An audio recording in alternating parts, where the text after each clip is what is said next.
Bismillah, alhamdulillah, wassalatu wassalamu ala rasulillah wa ala alihi wa sahbihi wa man wala amma ba'd.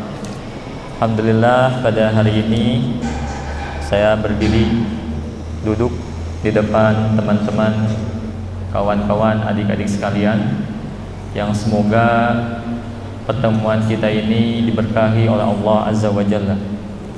Dan insyaallah pada kesempatan kali ini izinkan saya, adik-adik sekalian, teman-teman sekalian, untuk sedikit berbagi oleh-oleh pengalaman saya khususnya ketika dan masih menuntut ilmu di kota Mekah Al-Mukarramah. Namun sebelum itu, insyaallah sedikit pakai ini karena ada sambung ke akhir.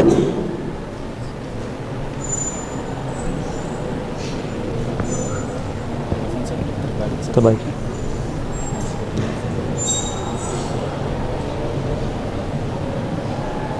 Pakai ini.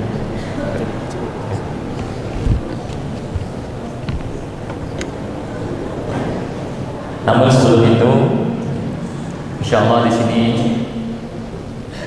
kita akan sedikit membahas tentang keutamaan ilmu, karena teman-teman, adik-adik sekalian, Allah berikan taufik rezeki untuk bisa menuntut ilmu di sekolah yang semoga diberkahi oleh Allah Azza wa Jalla, yaitu sekolah Zat, yang mana di sini adik-adik ditempa untuk mencari ilmu agama, ilmu dunia, yang harapannya dengan kita membahas hal ini semakin termotivasi untuk lebih semangat lagi dalam menuntut ilmu.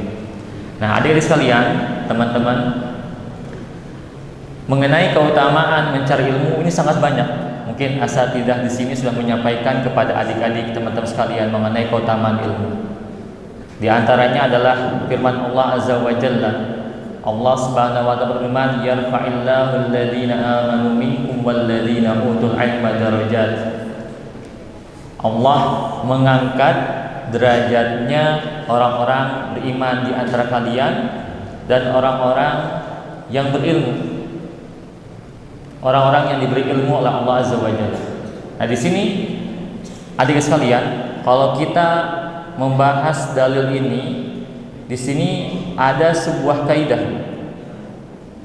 yang disebutkan oleh para ulama, zikrul khas ba'dal 'am. Allah mengangkat derajatnya orang-orang yang beriman. Ketika Allah Azza wa Jalla menyebutkan mengangkat derajatnya orang-orang beriman, ini mencakup semua orang-orang yang beriman. Tapi setelah itu Allah menyebutkan secara khusus orang-orang yang diberi ilmu. Ini maksudnya apa? Maksudnya adalah ada keistimewaan yang tersendiri yang tidak ada pada umumnya orang-orang iman, yaitu adalah ilmu. Bahwa di sini ada bentuk kekhususan, ada takkid, ada penetapan, ada penguat bahwa di antara orang-orang yang beriman ada keistimewaan lebih, yaitu orang-orang yang diberi ilmu. Ini suatu keutamaan, kemuliaan yang luar biasa. Di sini adik-adik sekalian bisa mencari ilmu, menuntut ilmu, berarti ada kelebihan dibandingkan umumnya orang-orang mukmin yang lainnya. Kemudian juga kalau kita melihat di antara sabda Rasulullah SAW, man salaka tariqan yaltamisu fihi ilman sahalallahu lahu bihi tariqan ila jannah. Barang siapa yang berjalan suatu jalan mencari ilmu, maka Allah memudahkannya untuk jalan masuk surga. Nah, di sini kalau kita lihat Nabi Muhammad menggunakan redaksi ilman. Ilman ini bentuknya suatu bentuk, kalau dalam bahasa, bentuk nakirah. Nah, bentuk nakirah ini di antara kaidah para ulama menunjukkan yufidul am, menunjukkan keumuman. Tapi maksudnya adalah khusus ilmu syar'i.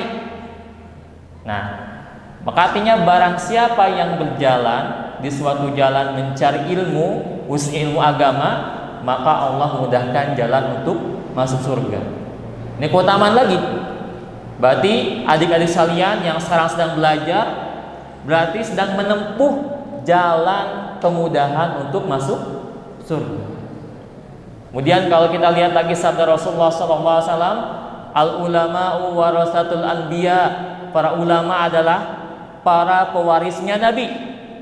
Wa innal ulama lam yuwarithu dinaran wala dirhaman walakin warasul ilma. Faman akhadahu akhadha bihadin wafir. Ulama adalah para pewarisnya Nabi. Sedangkan Nabi tidak, para Nabi tidak mewariskan dirham maupun dinar, tidak mewariskan harta. Namun mereka mewariskan ilmu. Maka barang siapa yang mendapatkan, mengambil ilmu, maka akan mendapatkan bagian yang cukup, bagian yang luar biasa. Nah, di sini ulama dikatakan oleh beliau sallallahu alaihi wasallam sebagai para pewarisnya Nabi. Nabi Muhammad sallallahu alaihi wasallam dan para nabi yang lain adalah makhluk yang paling mulia, manusia yang paling mulia. Ini sepakat para ulama kalau kita membahas dalam permasalahan ilmu akidah bahwa para nabi dan rasul adalah makhluk yang paling mulia. Namun mereka berbeda pendapat mengenai para nabi ini, apakah dari kalangan manusia atau kalangan malaikat. Cuman mayoritas mereka mengatakan bahwa yang paling mulia adalah kalangan manusia. Kalangan nabi dan rasul kalangan manusia lebih mulia dibandingkan para utusan di kalangan para malaikat. Artinya di sini kalau kita bisa mencari ilmu kemudian sampai ke tingkat alim, ulama, maka kita akan menjadi pewarisnya para nabi, pewarisnya makhluk yang paling mulia. Ini suatu keutamaan. Kemudian sabda Rasulullah SAW yang lain, man yuridillahu bihi khairan yufaqihu fiddin. Barang siapa yang dikehendaki baik, maka Allah akan memahamkan agama padanya. Nah, di sini Rasulullah SAW memberikan penjelasan, barang siapa yang dikehendaki baik, maka akan dipahamkan ilmu agama. Nah, ini secara mantuk, secara tekstualnya, orang yang memahami agama maka dikehendaki baik. Nah, secara mafhum, secara tersiratnya apa? Kalau tidak paham ilmu agama maka tidak dikehendaki baik oleh Allah Azza wa Jalla. Nah, di sini adik-adik, teman-teman sekalian bersyukur diberikan taufik rezeki oleh Allah Azza wa Jalla, sekarang sedang pondokan, sedang belajar ilmu agama, apalagi tambah ilmu umum, maka ini mendapatkan keutamaan, kemuliaan yang luar biasa. Nah, di antara sunnahnya para ulama di dalam menuntut ilmu, kalau kita membaca biografi, membaca profil para ulama, di antara kebiasaan mereka dalam menuntut ilmu adalah mereka melakukan rihlah, melakukan perjalanan. Nah, di sini adik-adik ada yang asalnya Cianjur enggak? Lumayan banyak ya. Berarti sisanya bukan dari daerah Cianjur. Artinya adik di sini, adik-adik sini berarti sedang melakukan rihlah, mencari ilmu. Maka mengikuti sunnahnya para ulama. Ini namanya sunnahnya para ulama, kebiasaan para ulama. Di dalam mereka menuntut ilmu, mereka melakukan rihlah. Pertama, mereka melakukan rihlah, mencari ilmu di kampungnya sendiri, di negeri sendiri. Kemudian setelah itu mereka bertahap ke kota yang lain, daerah yang lain. Dan di sini alhamdulillah mayoritas adik-adik, rekan-rekan sekalian sedang menempuh sunnahnya para ulama. Contohnya Imam Asy-Syafi'i rahimahullahu taala. Beliau lahir di Gozah, kemudian besar tumbuh di kota Mekah. Nah, saat beliau menuntut ilmu, beliau menuntut ilmunya mengawalnya di kota Mekah Al-Mukarramah. Kemudian setelah itu melakukan rihlah ke kota Madinah. Kemudian setelah itu berguru pada Imam Malik rahimahullahu taala. Kemudian saat dasar Madinah beliau pergi ke Baghdad. Kemudian pada akhir hayatnya beliau di kota Mesir. Nah, ini sunnahnya para ulama. Contohnya Imam Asy-Syafi'i. Mereka melakukan rihlah, menuntut ilmu. Nah, berarti di sini adik-adik, rekan-rekan sekalian sedang mengikuti jejaknya para ulama. dalam menuntut ilmu. Nah, sehingga di sini ketika adik-adik sudah mulai mengikuti jejaknya para ulama, maka jangan mencukupkan diri hanya mempelajari ilmu agama di negara sendiri. Tanamkan dalam diri kita, tumbuhkan dalam diri kita semangat untuk mencari ilmu sampai ke negeri yang jauh. Karena kalau kita lihat pembahasan atau biografi para ulama, mereka rihlahnya nggak tanggung-tanggung sampai ke mancanegara, ke daerah yang luar. Nah, kalau kita zaman sekarang, nah adik-adik bisa mencari ilmu sampai ke Timur Tengah, sampai ke berbagai negara. Di antaranya bisa ke Saudi Arabia, bisa ke Mesir, bisa ke Yaman, bisa ke Maroko, dan tempat-tempat yang lainnya. Karena itulah sunnahnya para ulama. Kalau adik-adik rekan-rekan ingin mendapatkan keutamaan menjadi pewarisnya para nabi, maka ada pengorbanan. Nah, pengorbanannya adalah melakukan rihlah. Nah, di antara kota-kota, tempat-tempat dalam mencari ilmu, di antaranya adalah kota Makkah Al-Mukarramah. Maka mungkin di sini dalam kesempatan kali ini insya Allah saya akan memberikan penjelasan mengenai kondisi keadaan thalabul ilmi di kota Makkah Al-Mukarramah dengan harapan adik-adik ada semangat, keinginan besar untuk mencari ilmu ke kota Makkah Al-Mukarramah. Siapa di sini yang mau mencari ilmu sampai kota Makkah? Silakan angkat tangan. Ada yang angkat tangan berarti nggak mau berarti ya? Ada yang tidur, ada yang ngantuk. Mau semua ya? Semoga Allah memudahkan semua yang angkat tangan belajar kota Makkah Al-Mukarramah. Amin ya rabbal alamin. Berarti insya Allah mau semua ya? Mau semua untuk belajar kota Makkah. Baik, di sini izinkan saya untuk menyampaikan kondisi thalabul ilmi di kota Makkah Al-Mukarramah. Nah, kita sama-sama tahu bahwa Makkah Al-Mukarramah adalah tanah haram, tanah dimiliki oleh Allah Azza wa Jalla.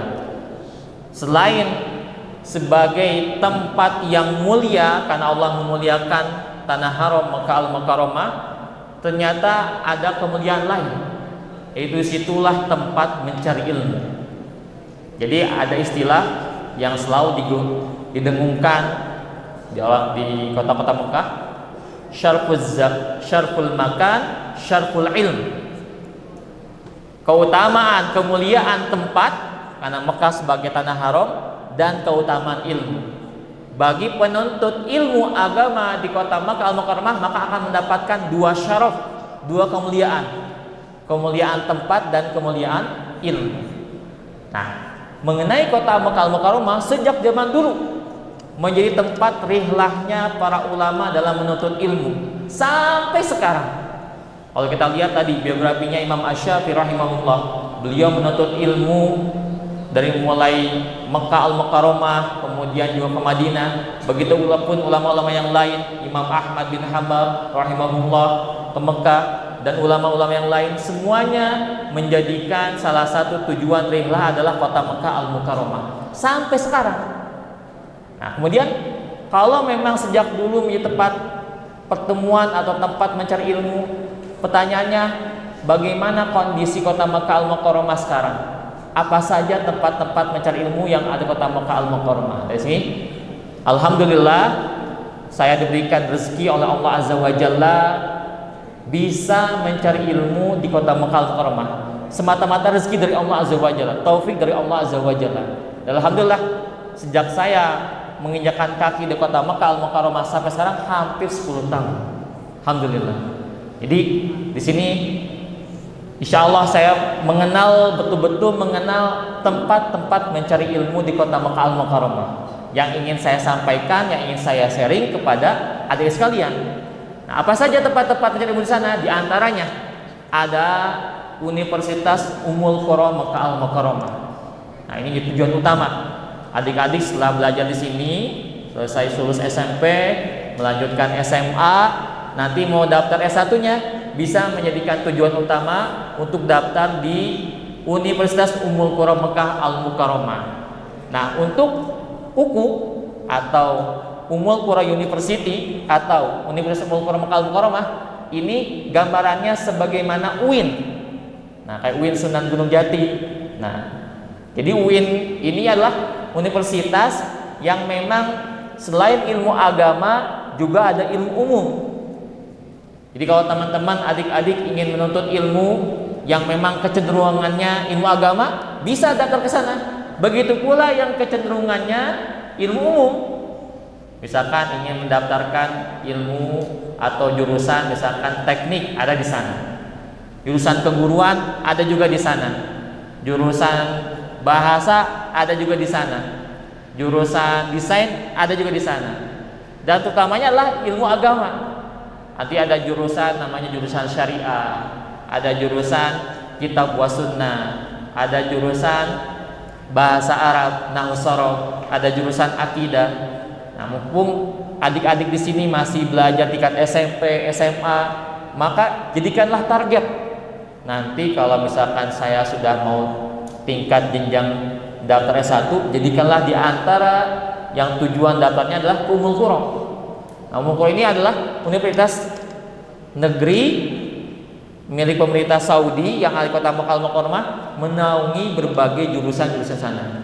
Dan dosen-dosennya, pengajar-pengajarnya pun dari lintas negara, tidak hanya Saudi.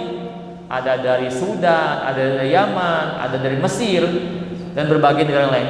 Sehingga kalau teman-teman adik-adik misalkan bisa diberikan rezeki oleh Allah belajar sana, sama aja sama seperti belajar berbagai ulama belahan dunia yang lain.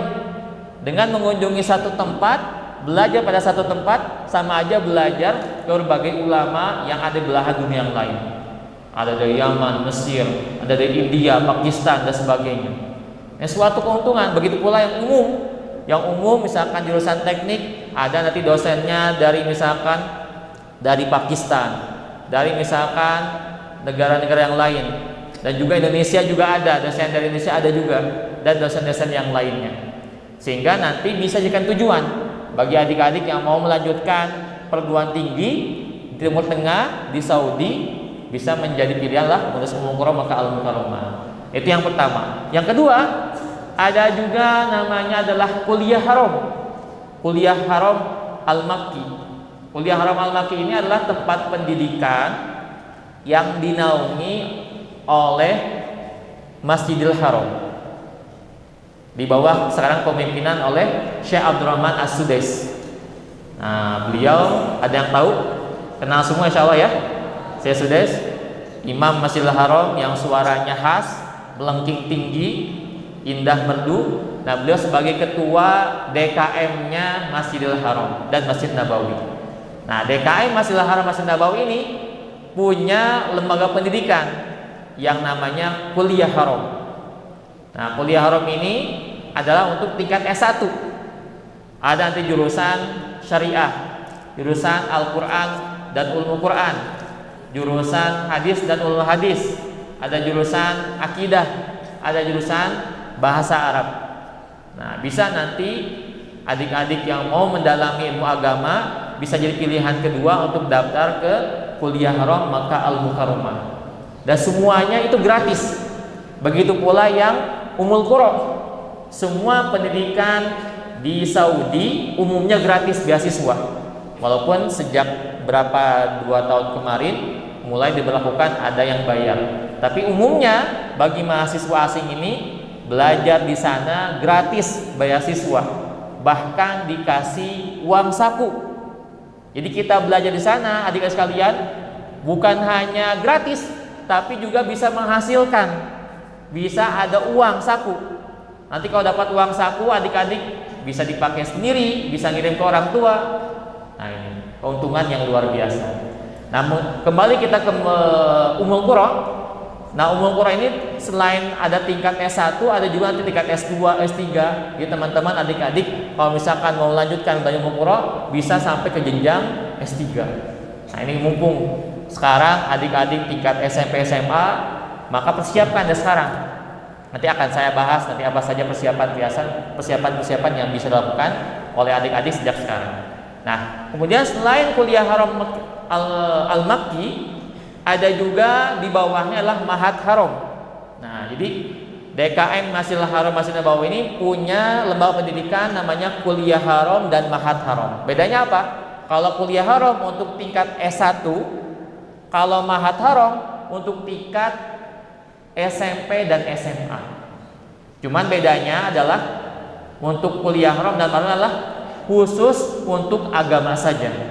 Jadi bagi adik-adik yang misalkan mau belajar, mempelajari lebih dalam ilmu agama, bisa dipilihan. Pertama masuk ke Ma'had Haramnya dulu, tingkat SMP SMA. Setelah itu baru tingkat S1-nya di Kuliah Haram Makkah Al-Mukarramah. Nah selanjutnya, selain itu ada juga namanya Darul Hadis Al-Khairiyah. Nah ini tempat yang ketiga. Darul Hadis Al-Khairiyah adalah tempat lembaga pendidikan yang sudah didirikan sejak awal mula berdirinya kerajaan Saudi fase ketiga, sekitar tahun 1140 Masehi. Ada sebuah lembaga pendidikan yang sudah lama dibangun, itu Darul Hadis Al-Khairiyah. Sebagai namanya, sesuai namanya, spesialisnya lah untuk mengkaji ilmu hadis. Nah, bagi adik-adik yang ingin mempelajari ilmu agama, spesialis ilmu hadis, bisa nanti mencoba daftar untuk jadi tujuan belajar di Darul Hadis Al-Khairiyah. Nah, Darul Hadis Al-Khairiyah sama juga ada tingkat SMP, SMA dan S1. Jadi kalau adik-adik senang dengan ilmu hadis, ingin jadi muhaddis sebagaimana Imam Ahmad, sebagaimana Imam Bukhari, atau mungkin zaman sekarang seperti Syekh Al-Albani dan syekh muhaddisin yang lainnya, bisa jadikan tujuan belajar ke Darul Hadis Al-Khairiyah. Itu spesialis untuk ilmu hadis, dibahas tentang pembahasan ilmu hadis, lebih spesifik pembahasan kutubus sittah dan juga ilmu hadis yang lainnya. Nah, nanti bisa jadikan tujuan untuk belajar di Darul Hadis Al-Khairiyah. Nah, itulah beberapa lembaga resmi yang ada di kota Mekah Al-Mukarramah. Nah, selain itu, adik-adik juga, teman-teman, kalau misalkan nanti menjadikan tujuan mempelajari ilmu agama di kota Mekah Al-Mukarramah, bisa mulazamah, bisa ikut daurah yang banyak diadakan di kota Mekah Al-Mukarramah, khususnya di Masjidil Haram. Jadi selain belajar formal seperti yang sebutkan tadi, nanti bisa mengisi waktu tambahanlah belajar ke para masyayikh, ulama-ulama kota Mekah Al-Mukarramah. Di Masjidil Haram ini banyak sekali kajian-kajian, kitab-kitab dari mulai pembahasan akidah, pembahasan hadis, fikih dan sebagainya. Jadi kita selain menimba ilmu di pendidikan formal, bisa kita tambah ilmu kita untuk menghadiri majelis-majelis yang ada di Masjidil Haram, bertebaran di sana, pembahasan-pembahasan mendeta dan sebagainya. Begitu pula banyak sekali diadakan daurah-daurah atau pendidikan kilat. Seperti yang sekarang sedang berlangsung adalah daurah tentang ilmu faraid, pembahasan Manzumah Rohabiyah. Jadi di situ dibahas oleh masyayikh Syekh Salman Ad-Dakhil, pembahasan mendetail tentang ilmu faraid. Nah, jadi bisa nanti adik-adik, teman-teman menghadiri daurah-daurah yang banyak sekali diadakan di Masjidil Haram. Begitu pula bagi teman-teman adik-adik yang ingin spesialis ilmu Quran. Di sana ada spesialis untuk ilmu qiraat, membahas qiraatus sab'ah, qiraat asyarah dan qiraat yang syad, dibahas di lembaga namanya Ma'had Al-Arqam. Ma'had Al-Arqam adalah pembahasan rumah khusus untuk spesialis ilmu qiraat. Dan juga banyak sekali daurah-daurah masyayikh-masyayikh, ulama-ulama sesuai dengan bidangnya yang mengkaji ilmu-ilmu agama. Nah, inilah sedikit gambaran kondisi pendidikan atau talabul ilmi di kota Mekah Al-Mukarramah. Nah, itu pembahasan mengenai syarful ilm, keutamaan, kemuliaan ilmu agama. Nah, selain itu ada juga apa? Syarful makan.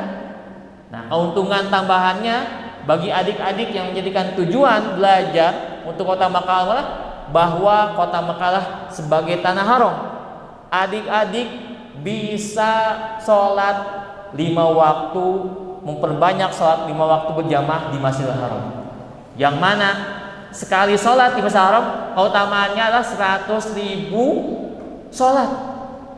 Berarti sholat di sana, satu kali sholat di sana ini sama dengan 100.000 sholat di Indonesia. Belum lagi adik-adik bisa tawaf setiap hari. Belum lagi adik-adik bisa umroh setiap hari.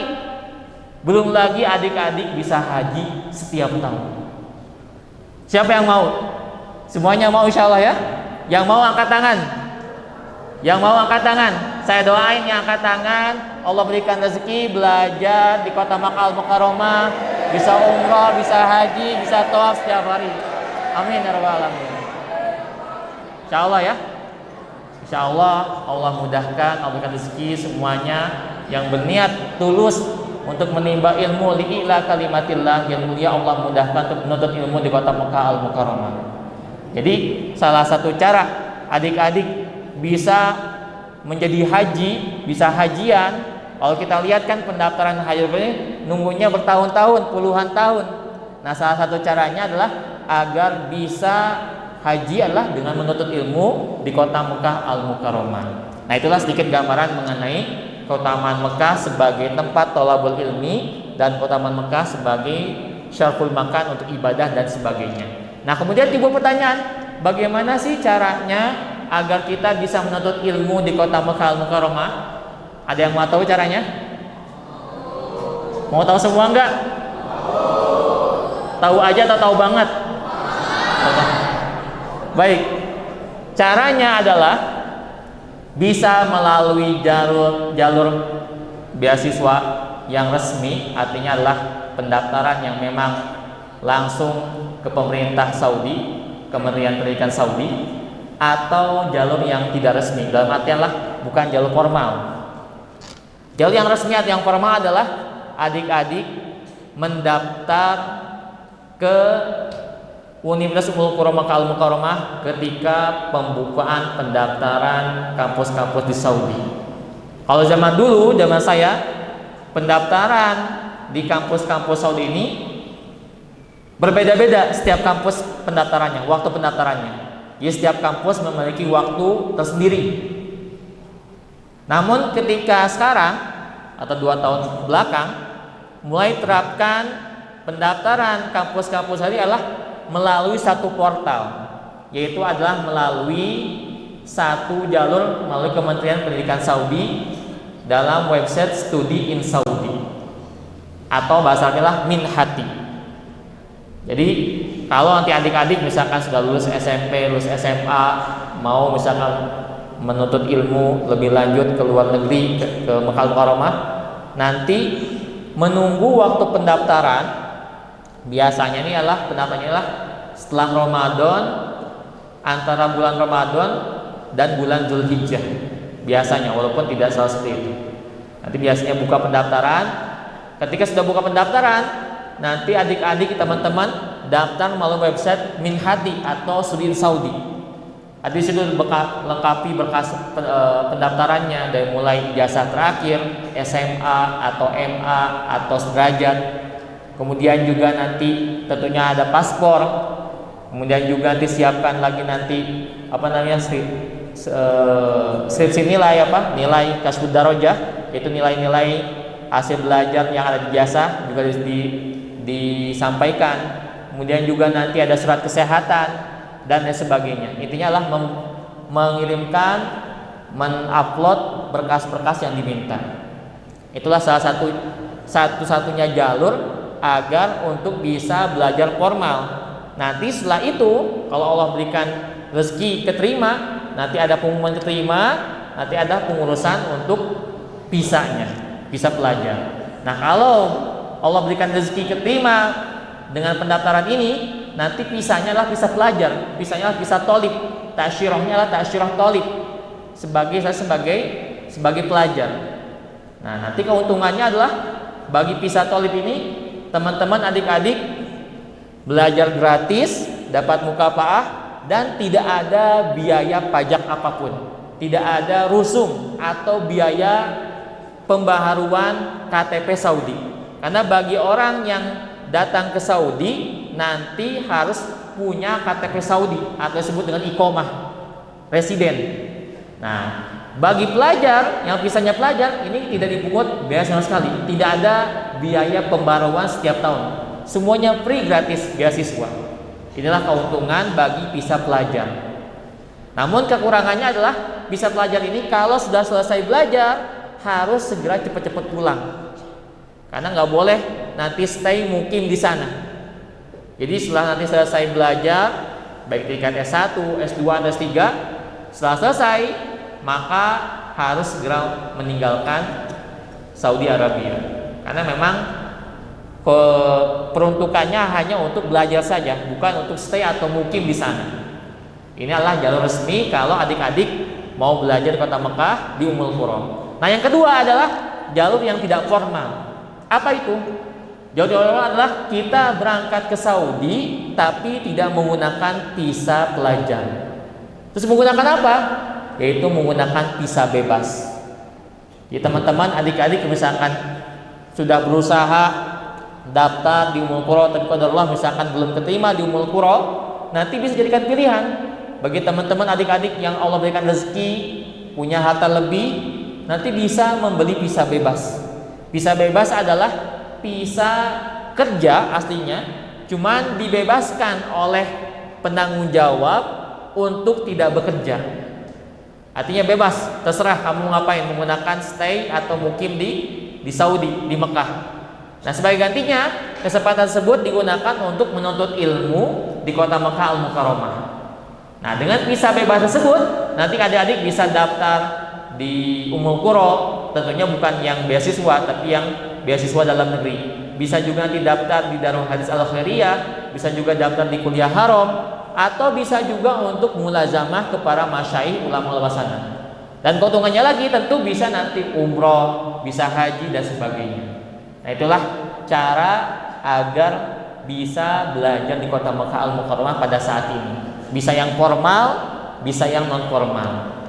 Nah, kemudian sekarang saya masih SMP, sekarang saya masih SMA. Apa yang perlu saya siapkan sejak sekarang? Nah, saran saya, nasihat saya, maka bagi yang teman-teman yang ingin mendalami ilmu agama khususnya di kota Mekah Al-Mukarramah, termasuk juga bagi teman-teman adik-adik yang memang kecenderungannya ilmu umum tapi ingin belajarnya di kota Mekah sambil belajar ilmu agama, maka sejak sekarang mutkinkan hafalan Quran. Selesaikan hafalan Al-Quran sebelum berangkat ke luar negeri. Ini yang pertama. Yang kedua, fasihkan bahasa Arab, khususnya bahasa Arab berbicara, muhadasah. Lebih-lebih lagi kalau untuk bahasa Arab untuk membaca kitab. Dua ini aja, Al-Quran, hafalan Al-Quran, dan juga persiapan bahasa Arab yang matang. Dengan modal dua ini insya Allah dimudahkan untuk semua kedepannya. Jadi sejak sekarang adik-adik yang memang punya niat yang membara untuk menuntut ilmu di Timur Tengah, khususnya kota Mekah, maka sejak sekarang hafalan Quran dimungkinkan, diselesaikan sampai selesai. Dan yang kedua adalah bahasa Arab. Di sini setiap harinya bahasa Arab atau bahasa Arab? Muhadasah. Kula yaum. Arab Musa terbahasa. Nah, maka biasakanlah atau mungkinkanlah atau pastikan bahasa Arab kita, sehingga kalau nanti persiapan dua hal ini matang, insya Allah nanti daftar ke depannya pun insya Allah dimudahkan. Tentunya nanti setelah selesai SMA, nanti lengkapilah berkas-berkas pendaftaran, ijazah, kemudian SKHU, kemudian paspor dan sebagainya, itu bisa nyusul nanti, dilimpahkan ke bahasa Arab dan sebagainya. Tapi modal dari sekarang, maka hafalkan Al-Quran, maka mungkinkanlah hafal Quran, maka matangkanlah, pastikanlah bahasa Arab, khususnya adalah muhadasah. Inilah dua modal utama untuk kita belajar ke luar negeri, khususnya ke Timur Tengah, khususnya lagi adalah ke kota Mekah Al-Mukarramah. Nah, mungkin timbul pertanyaan lagi. Tentunya namanya belajar menuntut ilmu ke Timur Tengah, ke luar negeri, apalagi kota Mekah adalah suatu rezeki, taufik, fadlu minallah, yang mana keutamaan rezeki ini tidak diberikan kepada semua orang. Betul? Mungkin di antara adik-adik di sini mungkin nggak semuanya, bukan saya mendoakan, tapi mungkin nggak semuanya, atau bisa aja semuanya. Tapi kalau kita melihat secara perhitungan, tidak semua orang diberi rezeki untuk belajar ke Timur Tengah. Tidak semua orang diberi rezeki untuk belajar kota Madinah. Tidak semua orang diberi rezeki untuk belajar kota Mekah. Mengenai hal tersebut, seandainya nanti adik-adik setelah selesai SMP, selesai SMA, ternyata Allah rezekikan di tempat lain belajar ilmu agamanya, tidak perlu sedih, tidak perlu risau. Kenapa? Karena keberkahan ilmu tidak dilihat dari tempat di mana ia belajar. Keberkahan ilmu tidak dilihat dari kotanya. Orang yang belajar kota Mekah, orang yang belajar Madinah, oh pasti berkah ilmunya. Tidak. Orang yang belajar di Mesir, orang belajar di Yaman, pasti berkah ilmu. Tidak. Menuntut ilmu dimanapun, seandainya kalau kita ikhlas karena Allah, betul-betul tulus mengharapkan ridha Allah, maka insya Allah Allah akan memberkahi ilmu kita. Karena sekarang adik-adik sekarang belajar di ZAT, SMP, SMA, tujuannya mencari ilmu, mintalah keberkahan ilmu. Keberkahan ilmu artinya adalah ilmu kita ini bisa bermanfaat untuk diri kita, untuk keluarga kita, untuk masyarakat sekitar kita. Sedangkan ilmu yang tidak bermanfaat adalah ilmu yang tidak berkah adalah ilmu yang tidak memberikan manfaat kepada diri kita, keluarga kita, dan masyarakat sekitar kita. Nah sekarang adik-adik sekarang susah payah mondok di sini, jauh dari keluarga, selama 3 tahun tingkat SMP, ditambah 3 tahun tingkat SMA, 6 tahun di sini. Ternyata ilmunya tidak berkah. Waliyahzubillah. Setelah selesai lulus, ilmunya tidak bermanfaat untuk dirinya, ilmunya tidak bermanfaat untuk keluarganya, ilmunya tidak bermanfaat untuk masyarakat sekitar. Waliyahzubillah. Makanya mintalah kepada Allah keberkahan ilmu. Dan keberkahan ilmu tidak ditentukan dari tempat di mana ia belajar. Seandainya adik-adik misalkan punya cita-cita yang tinggi sekarang, saya mau belajar Timur Tengah, saya mau belajar di Yaman, di Mesir, di Saudi, di Mekah. Ternyata di masa yang akan datang, ternyata Allah belum mentakdirkan adik-adik ternyata belum bisa belajar di tempat yang adik-adik inginkan. Jangan berkecil hati, karena keberkahan ilmu ini tidak ditentukan dari tempat di mana ia belajar. Kembali kita niatkan saya mencari ilmu agar supaya mendapatkan keridhaan Allah Azza wa Jalla, agar mendapatkan ilmu yang berkah. Maka ingatlah perkataan Salman Al-Farisi radhiyallahu taala anhu. Apa yang beliau ucapkan? Dengarkan adik-adik. Ini suatu kalimat yang luar biasa. Adik-adik, teman-teman, dengarkanlah kalimat hikmah dari Salman Al-Farisi radhiyallahu taala anhu. Apa yang beliau ucapkan? Beliau mengatakan, innal arda la yuqaddisu ahadan wa innama yuqaddisuhu amalu. Apa? Innal arda la yuqaddisu ahadan wa innama yuqaddisuhu amalu. Beliau mengucapkan kalimat ini ketika ditanya. Saat itu setelah Nabi Muhammad meninggal, para sahabat termasuk Salman Al-Farisi, beliau dan para sahabat lain pergi keluar Madinah. Kalau kita lihat kan tinggal di Madinah enak, tanah haram, ibadah dekat makam Nabi, ada Masjid Nabawi. Tapi ternyata sahabat-sahabat dan Salman Al-Farisi malah keluar. Tentu heran orang-orang. Wahai para sahabat, wahai Salman Al-Farisi, kenapa kalian malah pergi dari Madinah? Kenapa nggak tetap di Madinah aja? Tanah haram, ibadah di sana, apalagi di Mekah dan sebagainya. Lalu dijawab oleh Salman Al-Farisi, innal arda la yuqaddisu ahadan wa innama yuqaddisuhu amaluh. Sesungguhnya bumi yang dipijak tidak bisa menyucikan seseorang pun. Yang menyucikan seorang adalah amalan, ilmunya, ketakwaannya. Sehingga dimanapun adik-adik nanti setelah selesai SMP, selesai SMA, dimanapun kuliah menuntut ilmu, walaupun seandainya belum sesuai dengan yang dicita-citakan jangan berkecil hati. Karena keberkahan ilmu, kesucian ilmu tidak ditentukan di mana tempatnya. Ini kalimat ini hafalkan, jadikan sebagai pegangan. Sekarang kita SMP SMA siapkan semangat membara untuk menuntut ilmu, punya cita-cita yang tinggi. Silakan siapkan sambil doa mengharapkan ridwan Allah Azza wa Jalla, tapi barengi dengan tawakal, pasrah bahwa keberkahan ilmu tidak ditentukan oleh tempat. Bisa jadi nanti adik-adik misalkan belajar menuntut ilmunya tidak sampai ke luar negeri, hanya dalam negeri misalkan, tanda kutip hanya dalam negeri, tapi keberkahan ilmunya mengalahkan keberkahan ilmu orang-orang yang belajar di luar negeri. Ingat ya kalimat hikmah dari Salman Al-Farisi. Nah, itulah diantara yang bisa kami sampaikan mengenai motivasi menuntut ilmu, khususnya adalah motivasi menuntut ilmu di kota Mekah Al-Mukarramah. Begitu Ustaz yang bisa kami sampaikan. Ada tambahan mungkin kan? Cukup ya? Ya, silakan.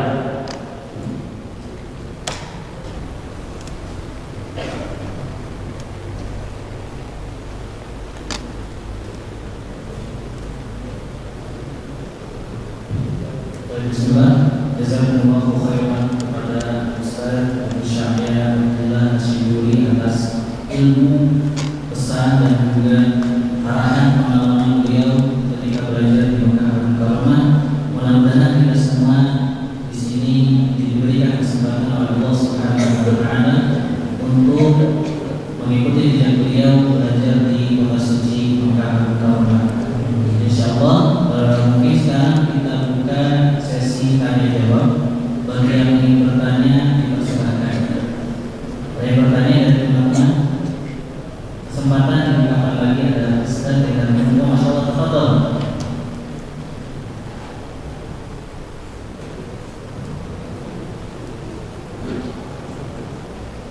Assalamualaikum warahmatullahi wabarakatuh. Assalamualaikum.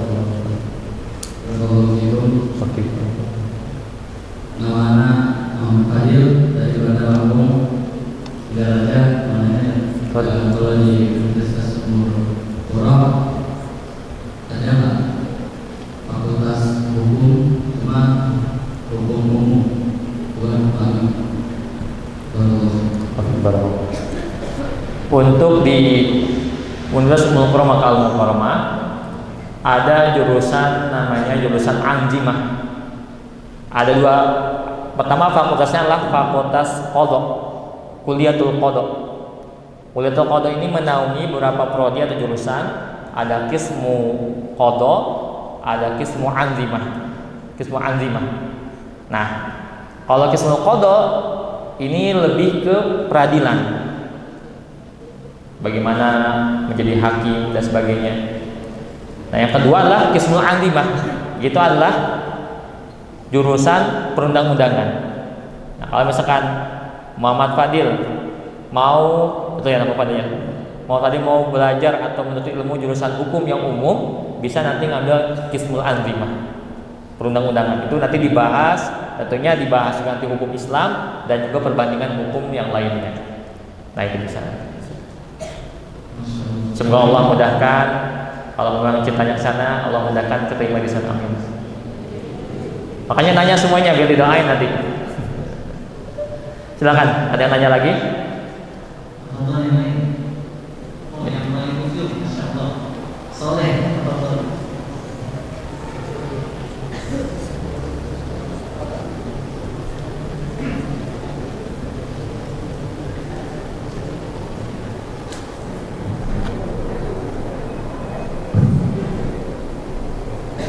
Assalamualaikum Ustaz. Assalamualaikum. Izin bertanya. Fadl. Pertanyaannya untuk masuk ke umroh, persiapan apa aja yang perlu kita persiapkan sama di SNPG. Jadi berkas-berkasnya apa aja yang perlu kita siapkan untuk masuk ke umroh. Kalau berkas yang saya sampaikan tadi, yang paling utama adalah ijazah. Karena kalau ini memang dengan jalur yang formal, paling utama adalah ijazah dan SKHU, surat keterangan hasil ujian. Sekarang apa namanya? SKHU juga ya? Nama ijazah dan apa? Kalau nilai-nilai apa namanya? Apa? Transkrip nilai, betul. Ijazah dan transkrip nilai. Nah, itu untuk berkas yang utama. Kemudian yang ketiga adalah paspor. Paspor. Kemudian yang keempat, kalau dulu adalah surat keterangan kesehatan. Yang kelima adalah SKCK.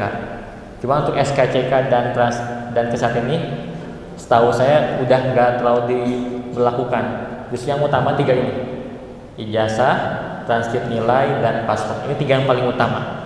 Tentunya nanti saat pendaftaran di Minhati atau studi in Saudi, nanti juga diminta berkas-berkas yang lain. Nanti bisa ditambahkan, kayak misalkan surat kesehatan, SKCK, kemudian rekomendasi, atau mungkin punya syahadah hifdzul Quran, syahadah tahfidz, kemudian juga syahadah hifdzul mutun kalau misalkan jurusan agama, atau misalkan kalau yang jurusan umum nanti penunjangnya misalkan TOEFL atau yang lainnya, itu bisa jadi penunjang penambah. Cuman yang paling utama itu adalah tiga tadi: ijazah, transkrip nilai, dan paspor. Jadi nanti kalau misalkan Abdurrahman ya, SMA atau SMP? SMA. Misalnya nanti udah menjelang lulus, boleh nanti buat paspor. Nanti kemudian ijazah dan transkrip nilainya diterjemahkan ke bahasa Arab, atau sudah bahasa Arabnya udah ada di sini. Kalau di sini lulusan SMA-nya udah ada ijazah bahasa Arabnya udah ada. Oh udah, berarti nggak perlu diterjemahkan lagi. Kalau sudah ada bahasa Arabnya nggak perlu diterjemahkan lagi. Nanti saat buka pendaftaran langsung bisa daftar. Ini kalau berkas seperti itu. Cukup atau ada yang lagi? Nah, silakan. Oh 11, bentar lagi lulus. Assalamualaikum warahmatullahi wabarakatuh. Waalaikumsalam warahmatullahi wabarakatuh. Nama saya Dita Sendiri, Ustaz. Saya Ya, tafadhol. Ustaz pribadi adalah rekomendasi jurusan-jurusan yang sekiranya dibutuhkan banget di masa depan. Kan kalau untuk di masa sekarang, terutama di akademik ya, itu kan mungkin rata sekarang lebih butuh umum dalam. Nah, untuk di dunia sendiri ada Bisa ulang lagi pertanyaannya? Rekomendasi jurusan yang sekiranya dibutuhkan banget untuk di masa depan. Jurusan-jurusan yang sekiranya itu dari total jumlah orang yang memahami itu kurang, jadi bisa saya ikut. Oh. Jurusan agama. Ya. Kalau jurusan agama, sebenarnya semua jurusan itu pertama pertimbangannya lah tentu sesuai dengan minat dan bakat masing-masing punya. Ada kecenderungan seorang nanti mendalami ilmu tertentu. Ya kalau pertanyaannya lah mengenai mana yang paling dibutuhkan masyarakat atau sebagainya, maka sebenarnya semua ilmu itu saling bersinergi saling bersinergi. Jadi saya nggak bisa mengatakan mutlak, oh ilmu ini lebih penting dibanding yang lain, nggak bisa. Karena namanya ilmu ini, karena ilmu agama khususnya, karena ia berasal dari wahyu, kemudian bercabang-cabang menjadi spesialis ilmu fan. Namun semuanya saling berkaitan. Hingga bisa saya mengatakan ilmu ini yang paling dibutuhkan. Enggak, semuanya saling bersinergi. Jadi pertama tentukan pilihannya lah sesuai dengan minat dan bakat kita. Kedua, makanya ada sebagian ulama mengatakan hud min kulli funun syai'an wa hud min kulli wa hud kulla syai'in wa hud min fan kulla syai' au kama qala ba'du. Jadi ambillah setiap funun, setiap ilmu bagian tersebut. Jadi paham ada tentang ilmu hadis, ilmu tafsir, ilmu fikih, ilmu ushul fikih, ilmu akidah. Pokoknya pembahasan-pembahasan yang umum. Kita ambil semuanya, termasuk juga ilmu sejarah, ilmu nahwu shorof, balaghah, kemudian juga ilmu umum, ilmu geografi, ilmu matematika, ilmu kedokteran. Kita pahami pembahasan-pembahasan umum. Nah, kemudian kecenderungan kita di mana, maka dalamilah kulla syai'. Dari fan yang kita senangi, dari ilmu yang kita senangi, menjurus betul-betul mendalam, menjadi spesialis. Nah, itu maka setiap orang berbeda-beda. Jadi kalau jurusan mana yang paling ini, tentukannya sesuai dengan minat dan bakat. Kemudian yang kedua adalah melihat urgen atau darurat yang ada di sekitar kita. Misalkan tempat kita tinggal, siapa namanya tadi? Apa? Gozi. Misalkan tempat tinggal Gozi di sini belum ada yang spesialis di bidang Quran misalkan. Kalau bidang fikih sudah ada, akidah sudah ada, yang belum ada justru Quran, atau lebih lagi jurusan qiraat. Justru jarang qiraat tuh. Maka mengambil itu lebih utama, menjadi spesialis di bidang qiraat lebih utama dibandingkan yang lain karena menutupi celah yang ada. Jadi menyesuaikan dengan kondisi Gozi, dan kondisi Gozi tentunya berbeda dengan kondisi teman-teman adik-adik yang lain. Gitu. Misalkan yang di tempat Gozi belum ada spesialis di bidang fikih muamalah, maka ambillah fikih muamalah. Jadi saya nggak bisa merekomendasikan mana, karena ini nanti kan berbeda-beda sesuai kondisi orang-orangnya. Baik. Saya paham insyaallah ya. Ada pertanyaan lain? Silakan. Dari Ikhwan, mungkin ada dari Ikhwan. Nah, Masya Allah. Assalamualaikum warahmatullahi wabarakatuh. Waalaikumsalam warahmatullahi wabarakatuh. Saya Aisyah Rafi. Bagaimana jika anak atau kita daftar penutorok pada Allah di portal, jadi kita jalur non formal, apakah kita bisa mendapatkan tempat tinggal peluang satu, dan apakah kita bisa beralih ke bisa belajar? Baik. Assalamualaikum. Bagi yang mengambil, misalkan sudah berusaha mengambil jalur formal, ternyata qadarullah belum terwujud, dan Allah berikan rezeki ternyata bisa mengambil non formal. Nanti non formal itu berarti nanti status visanya bisa kerja, cuma nanti bebaskan oleh penanggung jawab untuk bisa belajar. Nanti iqomahnya atau kata pisahnya tertulis sesuai dengan profesinya. Ada profesinya sebagai supir, ada sebagai profesinya sebagai misalkan sebagai mandub itu artinya pengawas, misalkan bidang umroh atau haji. Sesuai profesi dari syarikah atau perusahaan atau penanggung jawab di mana ia daftar. Nah, itu seharusnya seperti itu. Nah, karena dia bebas, maka dia bisa belajar. Nanti daftar ke Ummul Qura'nya, nanti dia bisa daftar di minhah dakhiliyah. Jadi setiap kampus Saudi ini ada namanya minhah khorijiyah, ada minhah dakhiliyah, ada untuk Saudi. Pertama adalah untuk Saudi dulu, bahwa kampus Saudi tentunya adalah diperuntukkan untuk warga negara Saudi. Istimewanya mereka tentu ada keistimewaan tersendiri bagi warga negara mereka sendiri. Tentu gratis, dapat mukafaah, dan mukafaah atau uang tunjangannya lebih besar dibandingkan pelajar asing. Yang kedua adalah bagi kita yang non Saudi bisa mengambil yang minhah khorijiyah atau yang dakhiliyah. Nah, kalau minhah khorijiyah artinya adalah beasiswa luar negeri, maka jalurnya adalah statusnya adalah melalui yang formal, melalui portal studi Saudi atau Minhati. Itu akan mendapatkan minhah khorijiyah. Keuntungannya apa? Keuntungannya nanti visanya visa pelajar, kemudian KTP Saudi atau iqomahnya adalah tolib pelajar, tidak ada rusum atau biaya perpanjangan KTP per tahun, tidak ada. Kemudian juga ada asuransi atau jaminan kesehatan gratis di rumah sakit negeri. Kemudian juga setiap tahun diberikan tiket pulang pergi. Kemudian juga dapat hak untuk tinggal di mes kampus gratis. Kemudian juga bisa bawa anak istri yang sudah menikah, juga gratis free untuk biaya rusum atau biaya perpanjangan iqomahnya. Itulah keuntungan bagi yang visanya bisa belajar. Tapi kalau kekurangannya tadi, setelah selesai belajar harus segera pulang, nggak boleh stay, nggak boleh mukim di sana. Nah, kedua adalah minhah dakhiliyah. Minhah dakhiliyah ini bisa diambil oleh teman-teman atau adik-adik yang misalkan nanti dengan visa bebas. Nah, minhah dakhiliyah ini apa keuntungannya? Keuntungannya adalah dia belajarnya gratis sama seperti yang lainnya, tapi kekurangannya tidak ada mukafaah, tidak ada mes, tidak ada tiket gratis, dan tidak ada tunjangan untuk bisa bawa anak dan istri. Kelebihannya apa? Kelebihannya adalah setelah selesai lulus bisa stay terusnya. Cuman syaratnya apa? Setiap tahun bayar perpanjangan iqomah. Jadi nanti kalau misalkan siapa namanya tadi? Afwan? Ya? Raisa Muhammad Rafi. Raisa.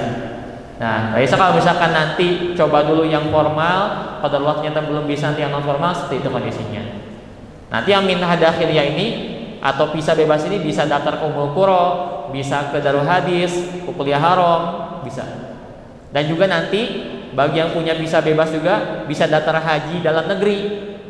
Jadi nanti di sana Saudi itu ada istilah namanya haji dakhili. Haji dakhili adalah diperuntukkan bagi warga negara Saudi dan warga negara non Saudi yang mukim di Saudi. Dan biayanya ya masih terjangkau. Nanti ada paket-paketnya. Jadi nggak menunggu sampai seperti Indonesia enggak.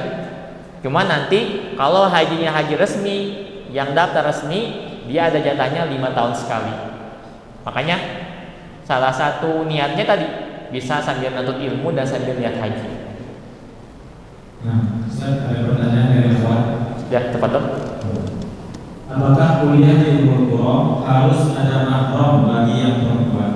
Nah, ketentuan mahram ini kalau dulu ini memang harus umumnya setiap kampus, tahu saya hampir semuanya mensyaratkan bagi yang akhwat atau yang tholibat ini harus ada mahramnya. Mahram ini bisa suami atau paman atau orang tua yang memang stay di Saudi.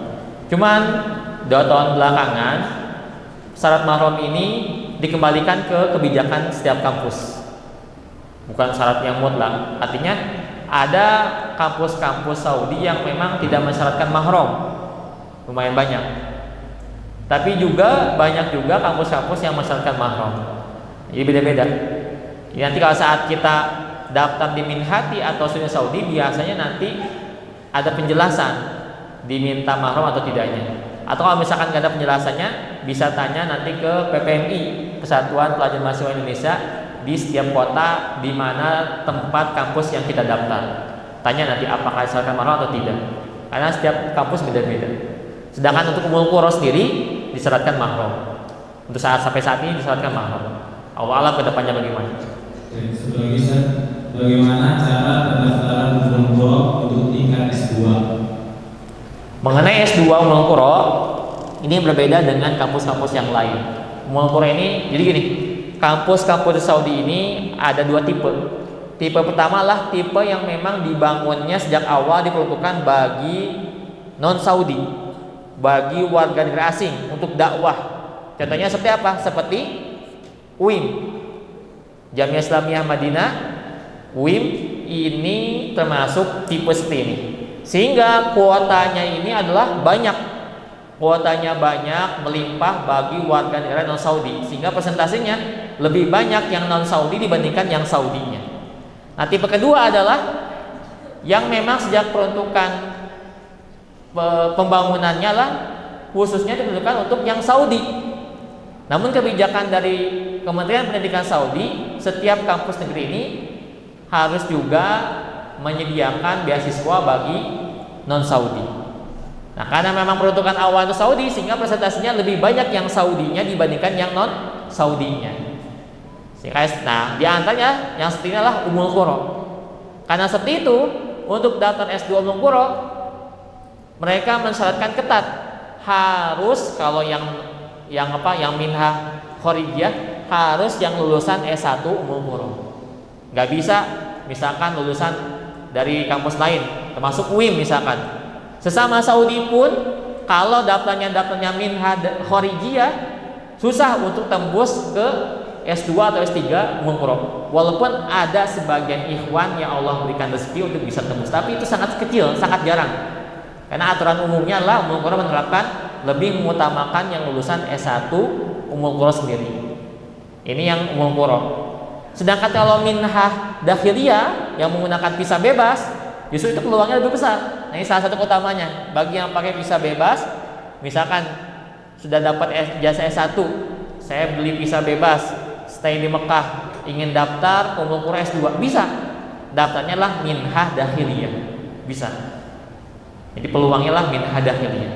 Ini untuk Ummul Qura. Tapi kalau kampus lain seperti UIM, akhir-akhir ini UIM membuka peluang daftar S2 walaupun bukan lulusan S1 UIM. Makanya teman-teman, banyak beberapa teman-teman yang lulusan misalkan dalam negeri Indonesia atau luar negeri yang memang bukan Saudi itu mencoba peruntungan untuk daftar S2 di UIM dan beberapa ada yang terima. Jadi ijazah S1-nya bukan UIM tapi bisa menerima S2 UIM. Terakhir, dan apakah di sana ada jurusan ilmu Al-Quran dan tafsir, bukan ilmu qiraat? Wah tentu, di sana ada pertama S1-nya ini digabung kalau di Ummul Qura ini. Namanya jurusan Kitab wa Sunnah, Alkitab wa Sunnah atau tafsir hadis. Berarti S2, S3-nya dipecah. S2-nya nanti bagi yang ngambil hadis nanti hadis wa ulumuh, sedangkan untuk yang ngambil tafsir nanti tafsir wa ulumuh. Nah, itu bisa.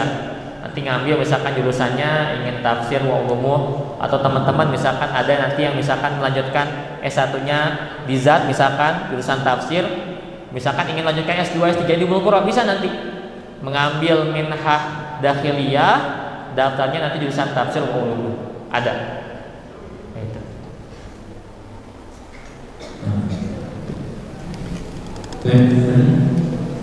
Akhirnya. Assalamualaikum warahmatullahi wabarakatuh. Waalaikumsalam warahmatullahi wabarakatuh. Nama saya Hafiz, Jakarta Ustaz. Ya, fadhil. Sewaktu Ustaz lulus SMA, apakah Ustaz langsung daftar Ummul Qura? Nah, jika langsung berdaftar di Ummul Qura, apakah perlu persiapan terlebih dahulu atau boleh di persiapan bahasa Arabnya dulu atau seadanya? Ya, baik. Nah, mengenai pengalaman saya justru saya merasa iri atau tidak seberuntung kalian justru. Kalian alhamdulillah teman-teman adik-adik sejak dini, sejak SMP, SMA sudah diarahkan atau sudah belajar pesantren, belajar ilmu agama, ilmu umum, belajar bahasa Arab, menghafal Quran. Justru saya termasuk terlambat karena kan saya pendidikannya adalah pendidikan umum, SD, SMP, SMA umum. Sehingga dalam masalah ilmu agama saya belajar mandiri, dalam artian mandiri mendatangi majelis-majelis atau pondok pesantren yang ada di rumah saya. Justru saya nggak mondok. Nah, justru saya merasa iri dengan teman-teman adik-adik sekalian yang sejak SMP sudah mondok. Ada kesempatan belajar sejak dini, menghafal Al-Quran, ada masa yang dimana belum menikah sehingga bisa tafaruk untuk betul-betul optimal dalam mencari ilmu sejak SMP, SMA, menghafal Al-Quran dan juga ilmu syariah yang lainnya, sehingga nanti ketika belajar Quran ini sudah betul-betul matang. Nah, justru saya ala kulli hal alhamdulillah, tapi justru saya termasuk terlambat karena ketika selesai SMA, saya lulus SMA ini kurang lebih tahun 2012, saya daftar ke Ummul Qura ini tahun 2013. Pada saat itu melengkapi berkas seadanya dengan juga ongkos atau uang yang seadanya, tapi saya usaha optimalkan. Saya terjemahkan semua berkas pada saat itu dengan uang yang terbatas dan saya pasrahkan, ya Allah, ini saya daftar untuk mencari ilmu, mengharapkan keridhoanmu, mengharapkan pahala, menuntut ilmu. Maka saat proses saya juga harus optimal. Nah, salah satu bentuk ikhtiar maksimal saya adalah menerjemahkan semua berkas juga maksimal. Karena beberapa teman-teman pada saat itu ada yang memang saat mendaftar ini tidak maksimal dalam mengirimkan berkas-berkasnya. Artinya, misalkan yang diminta adalah 5 berkas, yang dikirim hanya 4 atau 3. Misalkan yang diminta diterjemahkan oleh 5 berkas, yang terjemahkan hanya berapa berkas saja. Pada saat itu saya berusaha optimal menerjemahkan semuanya dalam rangka untuk ikhtiar yang maksimal. Pada saat 2013 saya daftar, baru 3 tahun berikutnya dapat isyar qabul atau penerimaan. Jadi saya 3 tahun nunggu. Sejak tahun 2013 daftar di Ummul Qura, baru 3 tahun berikutnya turunlah visa pelajar. Itu 3 tahun. Nah, selama 3 tahun saya berusaha untuk belajar bahasa Arab, menghafal Quran, berbagi tempat dan sebagainya. Jadi justru persiapan saya termasuk telat. Makanya saya tadi sampaikan ke teman-teman adik-adik, di sini kalian beruntung sejak SMP diarahkan, manfaatkan dan maksimalkan menghafal Quran dan bahasa Arab. Utamanya itu, tentunya dengan ilmu-ilmu syar'i yang lain dan ilmu-ilmu yang lainnya. Cuman modal utamanya itu tadi, hafal Al-Quran, mutkinkan, selesaikan, sempurnakan, dan yang kedua adalah bahasa Arab fasihkan, mantapkan. Jadi saya termasuk terlambat, tapi alhamdulillah Allah masih memberikan kesempatan kepada saya. Seperti itu. Insyaallah cukup ya. Mungkin buat saya sampaikan satu hal penutup. Baik, satu hal penutup yang ingin saya sampaikan pada teman-teman adalah cinta. Pada ngantuk nih? Ngantuk semuanya atau masih segar nih? Segar ya? Baik. Hal terakhir yang ingin saya sampaikan sebagai penutup adalah mengenai cinta. Cinta terhadap apa? Cinta terhadap ilmu. Tanamkan cinta. Karena saya tahu atau hal yang biasa atau sudah menjadi suatu hal yang wajar atau sudah rahasia umum, tidak semua yang pesantren ini berangkat dari kesadaran sendiri. Mungkin juga banyak teman-teman, adik-adik yang memang sedikit dipaksa orang tuanya untuk mondok dan sebagainya. Karena nggak semuanya berangkat dari saya sendiri. Maka dari itu, setelah kalian di sini, adik-adik teman-teman, maka tanamkan rasa cinta. Cinta atas apa? Cinta terhadap ilmu. Bangunlah cinta. Jadikanlah ilmu ini sebagai passion, sebagai cinta. Kalau teman-teman adik-adik menuntut ilmu hanya sebatas kewajiban disuruh orang tua, tapi nggak ada cinta, khawatirnya nanti 3 tahun di sini atau 6 tahun di sini nanti mengalami rasa futur atau jenuh. Kalau seperti itu, 6 tahun kalian di sini akan sia-sia. Setelah lulus tidak ada keberkahan ilmu, tidak ada asar yang baik, tidak memberikan manfaat bagi diri sendiri, orang tua, masyarakat sekitar, keluarga. Maka dari itu, salah satu cara agar untuk mendapatkan keberkahan ilmu, tanamkan cinta. Cintailah ilmu yang kita sekarang tuntut, yang kita cari, sehingga ketika kita mencintai ilmu, betul-betul cinta, maka akan ada semangat. Walaupun sudah lulus, tetap cinta ilmu, cari ilmu.